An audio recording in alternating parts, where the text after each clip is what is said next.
إن الحمد لله نحمده ونستعينه ونستغفره ونعوذ بالله من شرور أنفسنا وسيئات أعمالنا من يهده الله فلا مضل له ومن يضلل فلا هادي له وأشهد أن لا إله إلا الله وحده لا شريك له وأشهد أن محمدا عبده ورسوله يا أيها الذين آمنوا اتقوا الله حق تقاته ولا تموتن إلا وأنتم مسلمون يا أيها الناس اتقوا ربكم الذي خلقكم من نفس واحدة وخلق منها زوجها وبث منهما رجالا كثيرا ونساء واتقوا الله الذي تساءلون به والأرحام إن الله كان عليكم رقيبا يا أيها الذين آمنوا اتقوا الله وقولوا قولا سديدا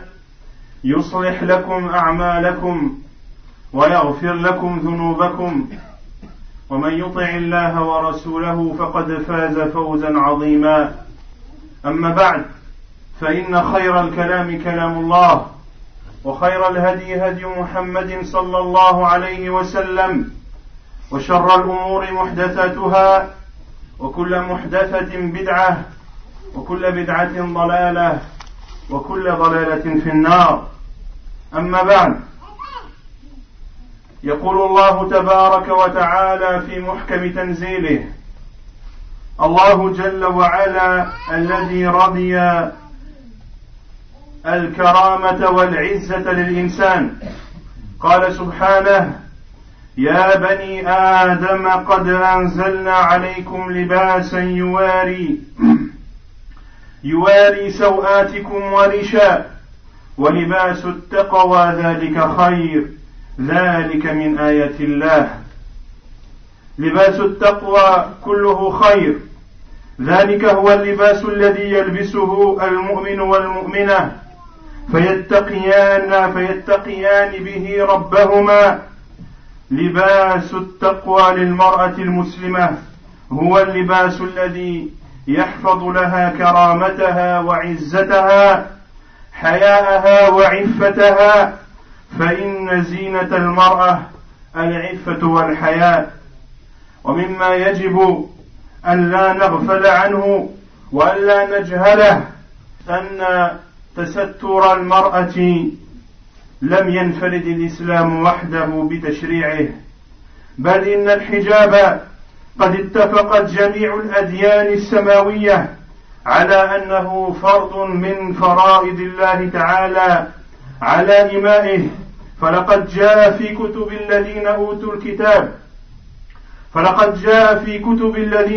الكتاب من قبلنا في التوراة والإنجيل أنه فرض من الله تعالى ولا تزال تلك النصوص في كتبهم بل إن الكنيسة كانت إلى غاية القرون الوسطى تخصص جانبا كثيرا من مواردها لا يختلط الرجال بالنساء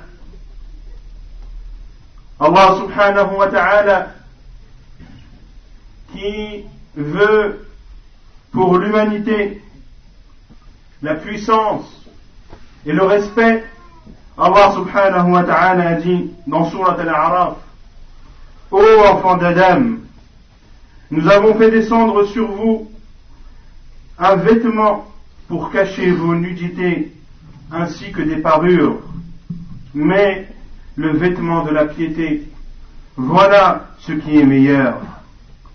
Le vêtement de la piété est un bien dans sa totalité. C'est le vêtement que revêtit le croyant et la croyante afin de craindre Allah subhanahu wa ta'ala, cette piété qui est un obstacle entre eux et la désobéissance d'Allah subhanahu wa ta'ala. Le vêtement de la femme est un vêtement qui la préserve, qui préserve sa place grande en islam, qui lui donne de la force et de la puissance. C'est la chasteté et la pudeur. Et une chose qu'il ne faut pas oublier, et qui doit être connue de toute personne, c'est que l'obligation pour une femme de se revêtir d'un voile n'est pas quelque chose qui est apparu dans la religion musulmane. C'est un ordre qui était révélé dans les livres précédents. C'est un ordre qui a été révélé dans l'Évangile et dans la Torah. Beaucoup de textes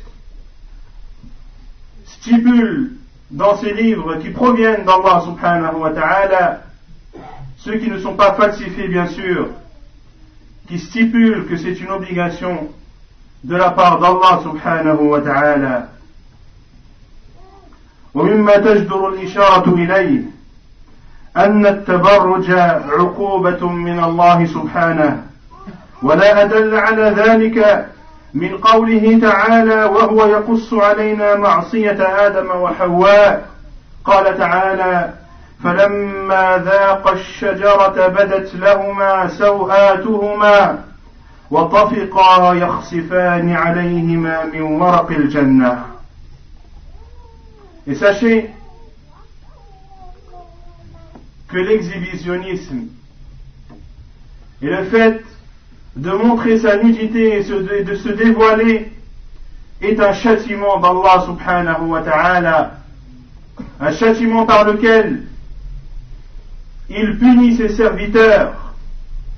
Et la preuve est dans Surat Al-A'raf également, lorsqu'Allah subhanahu wa ta'ala nous a conté l'histoire de Adam et de sa femme Hawa alayhim as-salam, lorsqu'ils ont été trompés par le diable, qui leur a fait croire qu'ils avaient l'autorisation de manger de cet arbre et que l'interdiction portait uniquement sur les anges, ils ont mangé de ce fruit.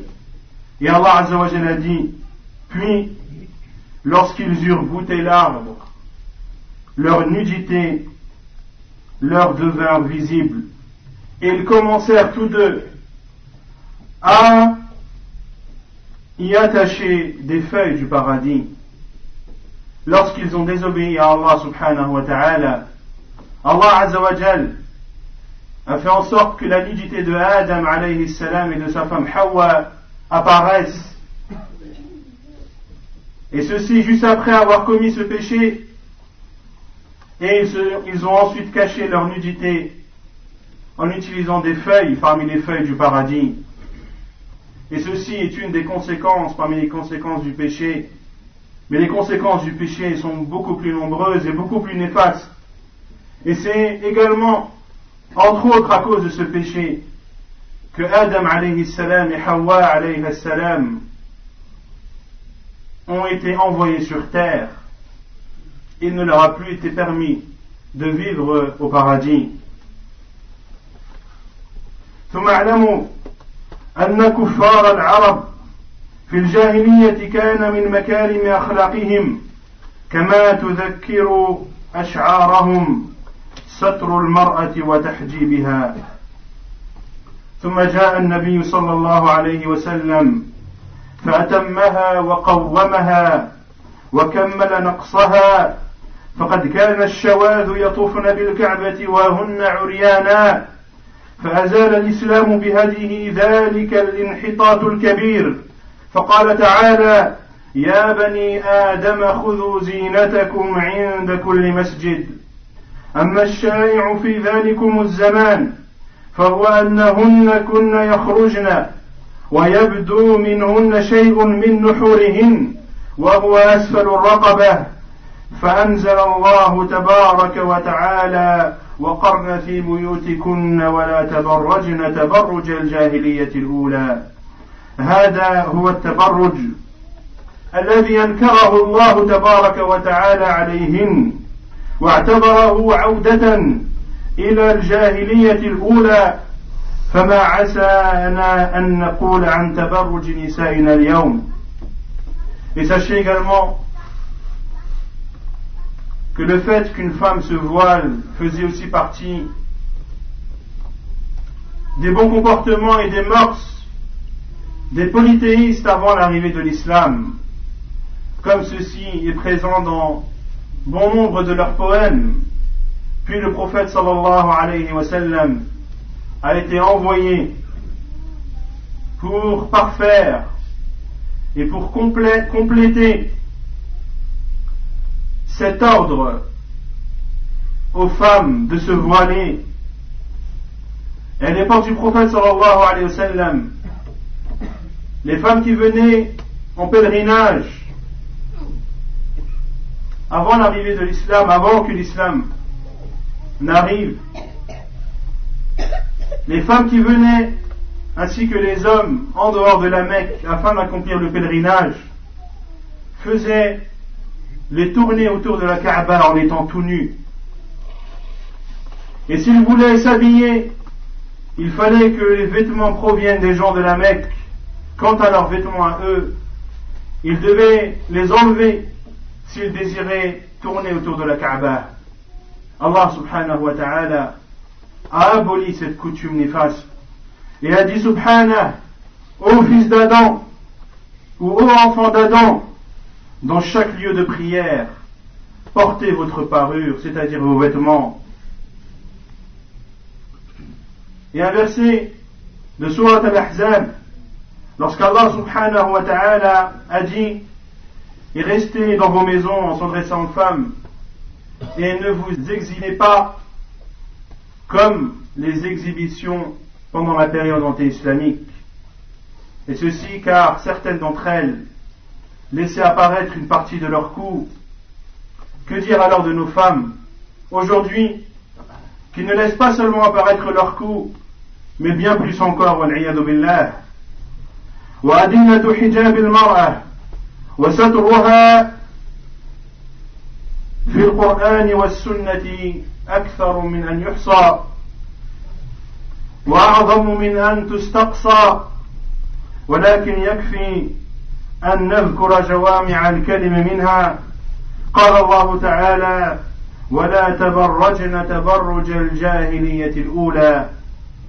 وقال تعالى يا أيها النبي قل لأزواجك وبناتك ونساء المؤمنين يدنين عليهن من جلابيبهن ذلك أدنى أن يعرفن فلا يؤذين وكان الله غفورا رحيما.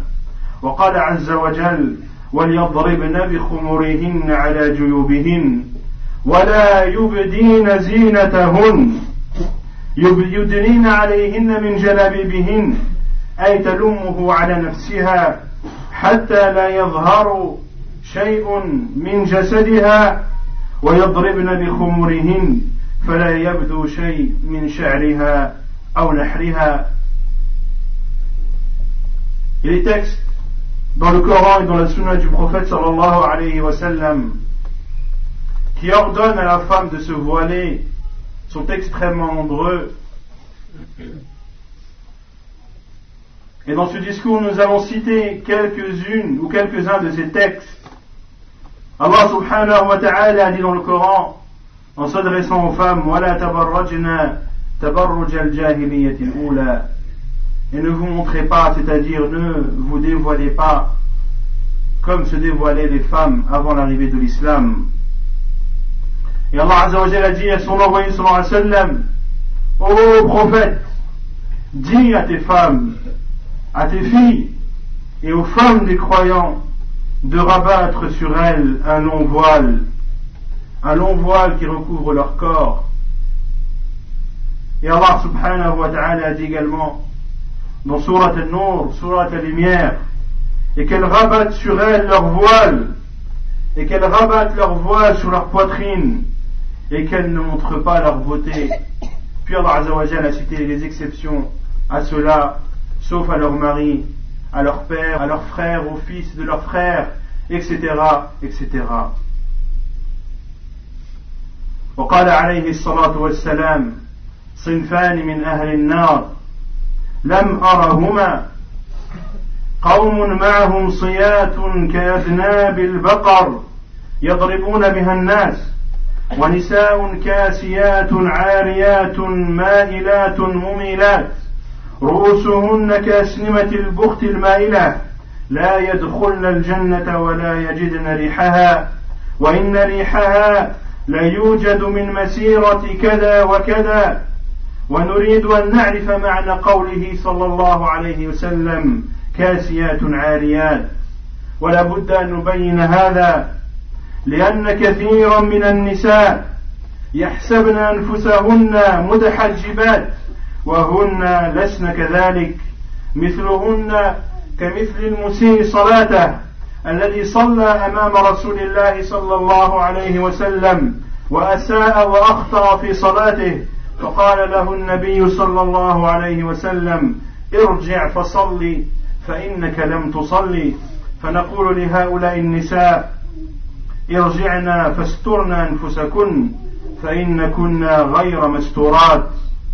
وتكون المرأة كاسية عارية بأحد ثلاثة أمور.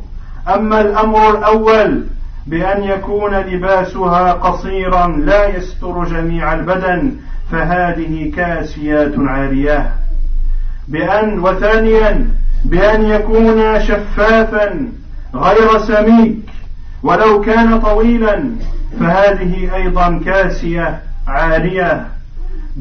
وثالثا بأن يكون الحجاب ضيقا غير فضفاض فيجسد جسدها ويبين تقاسم بدنها فهذه أيضا كاسية عارية والعياذ بالله.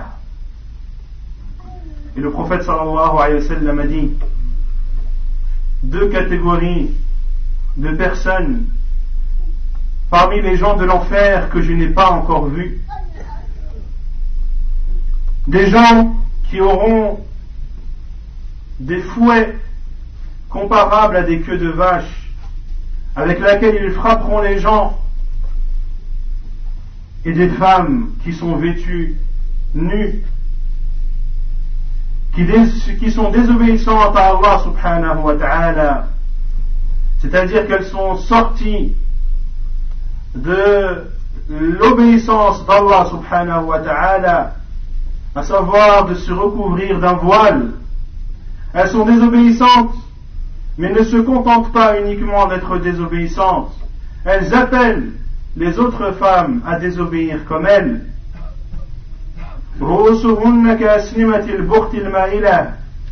Leur tête sera comparable à la bosse d'un chameau. Et ceci est une image pour montrer, où les savants ont expliqué cela, et on dit cela concerne les femmes qui attachent leurs cheveux au-dessus de leur tête, de telle sorte que leur tête ressemble à la bosse d'un chameau. Puis le prophète sallallahu alayhi wa sallam a dit, en parlant de ces femmes qui sont vêtues mais nues à la fois, elles n'entreront pas au paradis, elles n'en sentiront même pas l'odeur, alors que son odeur peut être sentie d'une distance de telle et telle. Que voulait dire le prophète sallallahu alayhi wa sallam par vêtue et nue? Comment une femme peut-elle être vêtue et à la fois nue? Il faut montrer cela et l'expliquer, car beaucoup de femmes pensent qu'elles sont voilées alors qu'elles ne le sont pas complètement. Beaucoup de femmes pensent que le voile c'est seulement le fait de se couvrir la tête. Ceci est faux. Le voile de la femme musulmane, c'est un voile qui recouvre son corps, l'ensemble de son corps.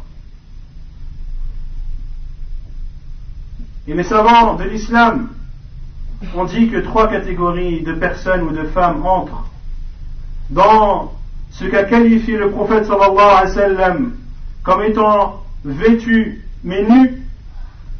Premièrement, les femmes qui s'habillent de vêtements courts, qui ne couvrent pas l'ensemble de leur corps, elles sont considérées comme étant vêtues mais nues.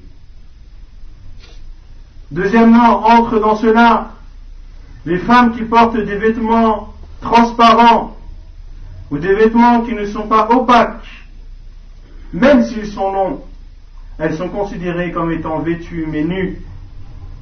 Et également les femmes qui portent des vêtements serrés, des vêtements qui ne sont pas amples, qui laissent apparaître les formes du corps, elles aussi sont considérées comme vêtues mais nues, et elles entrent dans ce hadith qui est très dur, un hadith qui doit laisser réfléchir les gens, et en particulier les femmes, mais également les hommes qui sont soit des frères, soit des pères, soit des maris, de prendre en compte ce hadith du prophète sallallahu alayhi wa sallam et de cette menace qui est sortie de la bouche du prophète sallallahu alayhi wa sallam, celui dont la parole est révélation, celui dont il n'a jamais été rapporté ne serait-ce qu'un petit mensonge, sallallahu alayhi wa ala alihi wa sallam.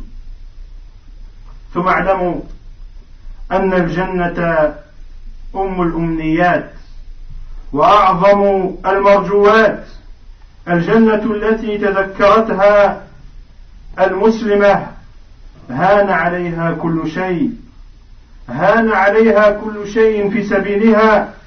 واستمعوا إلى ما رواه البخاري ومسلم عن عطاء قال لابن عباس رضي الله عنه: ألا أريك امرأة من أهل الجنة؟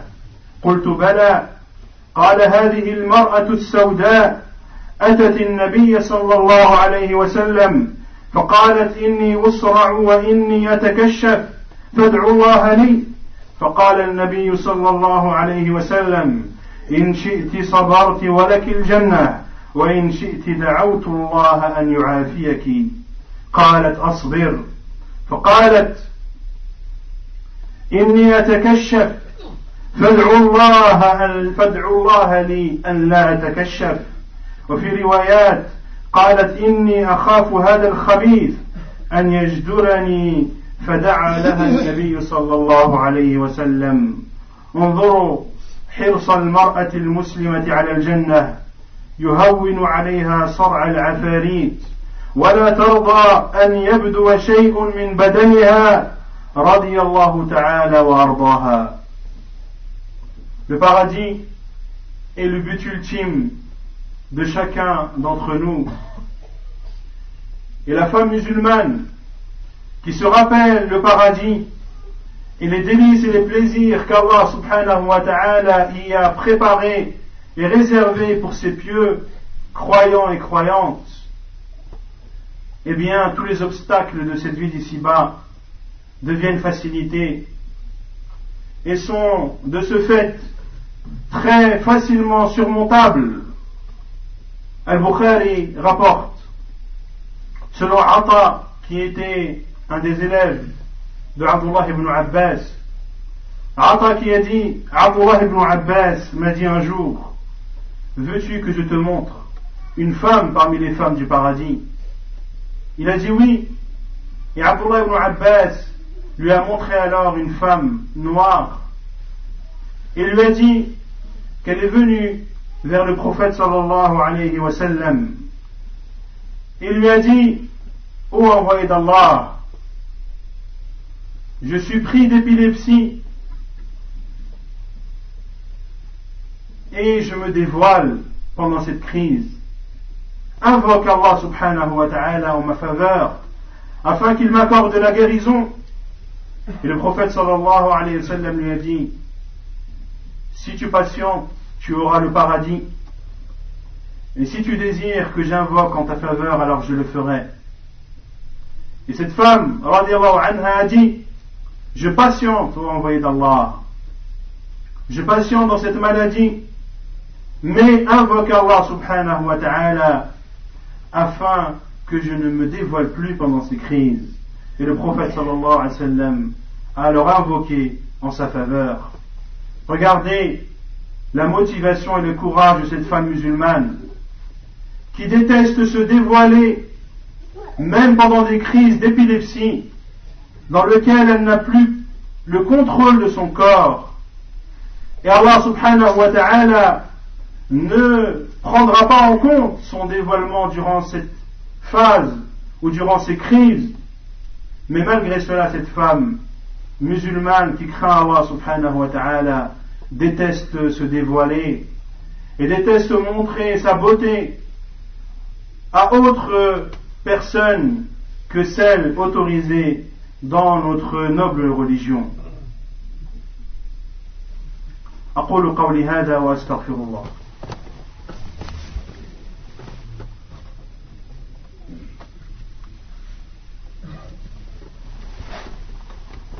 الحمد لله رب العالمين والصلاة والسلام على أشرف الأنبياء وإمام المرسلين نبينا محمد وعلى آله وصحبه أجمعين. أما بعد، أيها النسوة، أخاطبكم من على هذا المنبر احذرنا من كشف شيء من أبدانكن لغير محارمكن، فإن كثيرا من النساء يتبعن العرف ويتبعن العادة ويمنعن بناتهن من التستر من الأجانب ويتساهلن أمام زوج الأخت مثلا، أو أمام ابن العم، أو أمام ابن الخال، أو أمام الجيران وغير ذلك ممن لم يعتبره الله محرما لهن. أين هؤلاء؟ ثم أنتم أيها الرجال، كيف بعد ذلك وكيف بعد هذا كله تترك نساءك وبناتك وأخواتك يخرجن سافرات إلى الشوارع أمام الذئاب من البشر الذين لا يهدى لهم بال حتى يمزقوا بأنابيب الفسق والفجور، حتى يمزقوا بأنابيب الفسق والفجور عرضك وأنت تعلم ذلك لا محالة.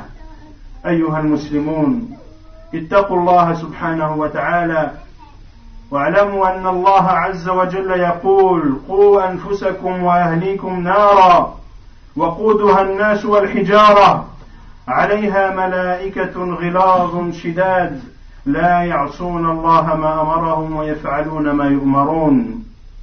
وبعد كل ما ذكرنا وبعد كل ما نراه في هذه الأيام وما نسمعه من حوادث الزنا والسحاق، بعد ذلك كله ندرك تماما حكمة الباري سبحانه وتعالى في فرض الحجاب. الله الذي قال وقوله الحق: ألا يعلم من خلق وهو اللطيف الخبير. الله الذي قال وقوله الصدق: والله يعلم وأنتم لا تعلمون. فكم من البيوت هدمت، وكم من الأعراض قد لوثت، وكم من الجلود قد تنجست. Et je m'adresse aux femmes musulmanes depuis ce minbar en les mettant en garde contre le fait de dévoiler de leur corps ce qui ne leur est pas autorisé, de dévoiler de leur corps ce qui ne leur est pas autorisé à des personnes devant lesquelles elles n'ont pas le droit de se dévoiler, car beaucoup de femmes suivent les traditions et les coutumes et lâchent prise ou ont une facilité à se dévoiler devant leurs beaux-frères, devant leurs cousins, devant leurs voisins avec qui ils ont grandi depuis leur jeunesse, devant des personnes qu'Allah subhanahu wa ta'ala n'a pas autorisé de se dévoiler devant eux.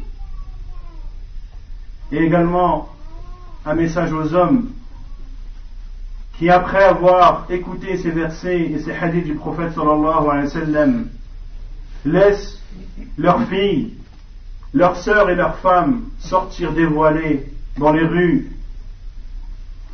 sans réfléchir aux conséquences de cet acte et sans se rappeler la parole d'Allah subhanahu wa ta'ala: préservez vos personnes et vos familles d'un feu dont le combustible seront les hommes et les pierres. Il y aura des anges qui seront immenses et durs ils ne désobéissent jamais aux ordres d'Allah subhanahu wa ta'ala. Et après avoir cité ces versets et ces hadiths, nous nous rendons compte de la sagesse, de la législation du voile, et qu'Allah subhanahu wa ta'ala a légiféré le voile pour préserver l'intégrité de la femme musulmane, pour la préserver de tous ces loups parmi la gente masculine qui courent derrière leurs désirs et assoiffés par leurs tentations. Allah subhanahu wa ta'ala a légiféré le voile pour la femme musulmane afin de la protéger de tout préjudice. Et celui qui raisonne et qui réfléchit sur l'apparition de la fornication, de l'adultère dans nos sociétés, il verra que l'une des causes principales est le fait que les femmes sortent dévoilées, maquillées, se faisant belles, et les hommes qui n'attendent que cela et qui sortent la plupart du temps qu'à la recherche du sexe opposé afin d'assouvir ses désirs et ses tentations, wal'iyadu billah, sans se donner de limites, sans respecter cette femme musulmane. Et beaucoup de détracteurs de l'islam, wal'iyadu billah, considèrent le voile comme un moyen de rabaissement de la femme musulmane. Or, c'est tout le contraire. Une femme musulmane est voilée. Elle n'est ni fornicatrice, elle n'est ni exhibitionniste. C'est une femme qui se préserve et qui préserve sa chasteté et sa beauté et qui est soumise, effectivement. C'est une femme qui est soumise à Allah subhanahu wa ta'ala, car de se voiler, c'est un ordre d'Allah subhanahu wa ta'ala qui est descendu des 7 cieux. Et cette femme est soumise effectivement à son Seigneur subhanahu wa ta'ala. Elle n'est pas insoumise comme beaucoup de femmes, wal'iyadu billah. Et quant à ceux qui disent que le voile dénigre la femme musulmane, nous leur disons: quelle est la femme qui est le plus dénigrée? Est-ce celle qui se voile et qui se préserve? Est-ce celle que les hommes n'osent pas approcher en voyant sa pudeur? Ou bien des femmes qui se montrent et s'embellissent et qui sont considérées comme de la chair humaine? Les femmes musulmanes ne sont pas des femmes d'un soir, ce sont des femmes d'une vie entière. Celui qui veut une femme musulmane, il doit se marier avec elle, il doit aller demander sa main à son père ou à son tuteur, et non pas comme les autres femmes qui se sont dénuées de toute pudeur et de toute éthique, qui sont des femmes d'un soir, wal'iyadu billah, et qui assouvissent les plaisirs de ces loups. Et quant à ceux qui disent que le voile de la femme musulmane est une prison, nous leur disons: qui est la prisonnière? Est-ce celle qui se préserve, ou bien est-ce celle qui est prisonnière de ses tentations? Est-ce celle qui craint Allah subhanahu wa ta'ala et qui ne montre sa beauté et son corps qu'à son mari et aux autres membres de sa famille, devant qui il est autorisé de les montrer? Ou bien est-ce celle qui est prisonnière de ses loups? Est-ce celle qui est entourée de ces accoureurs vers les tentations et les désirs sexuels, wal'iyadu billah? Et ceux qui disent que le voile est une camisole de force, nous leur disons bien sûr qu'il faut se protéger devant l'ennemi. Lequel est le plus raisonnable? Est-ce celui qui s'habille d'une armure face à son ennemi, ou bien celui qui court vers son ennemi sans aucune protection? Ceux qui disent que le voile montre ou dénigre la femme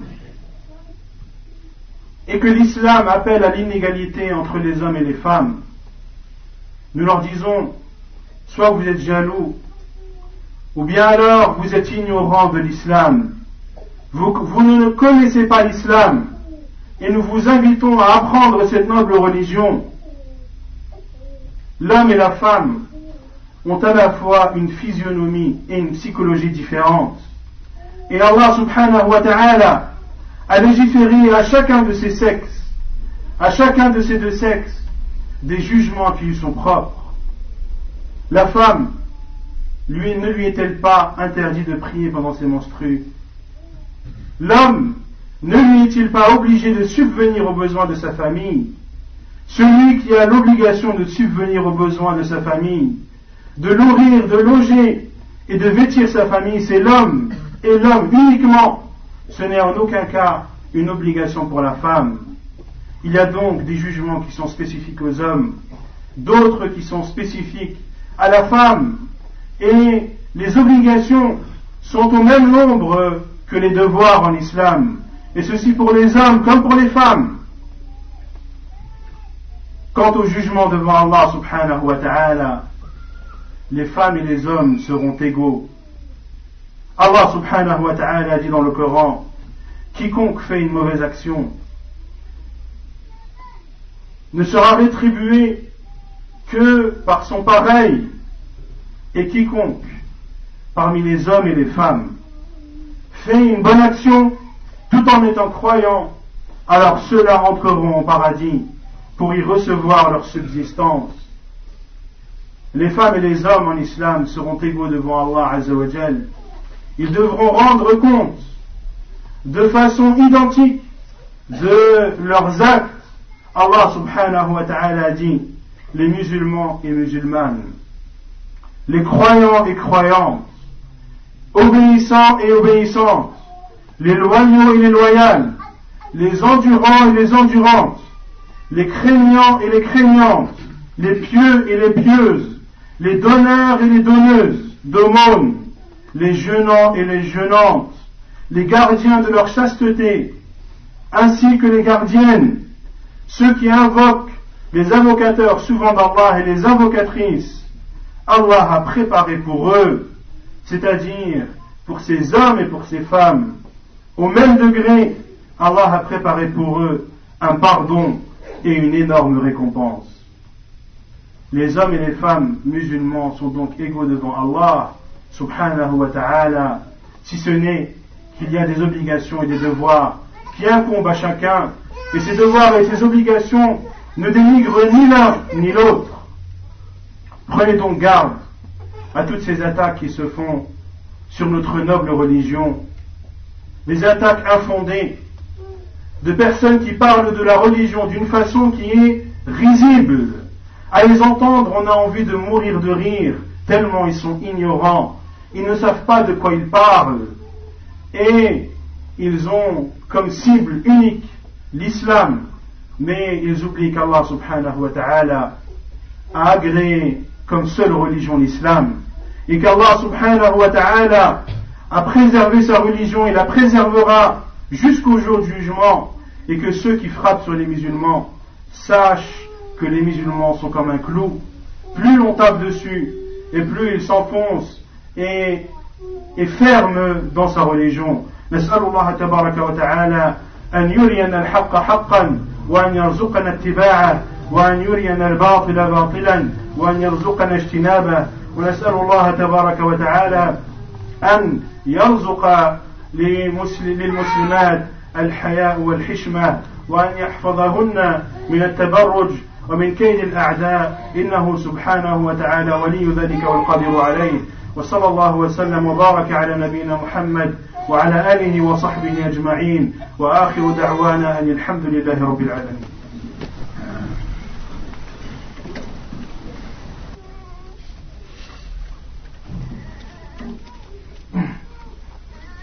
الله أكبر.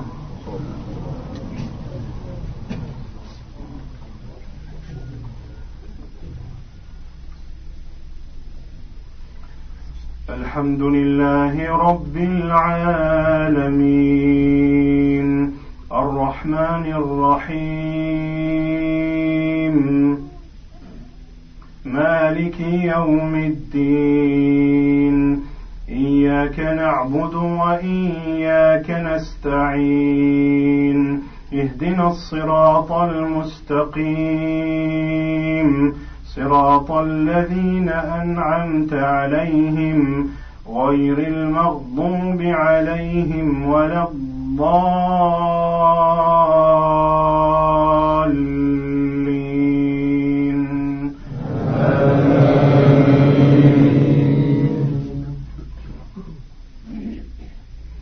لإيلاف قريش إيلافهم رحلة الشتاء والصيف فليعبدوا رب هذا البيت الذي أطعمهم من جوع وآمنهم من خوف.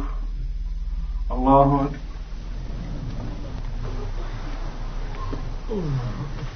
الحمد لله رب العالمين الرحمن الرحيم مالك يوم الدين إياك نعبد وإياك نستعين اهدنا الصراط المستقيم صراط الذين أنعمت عليهم غير المغضوب عليهم ولا الضالين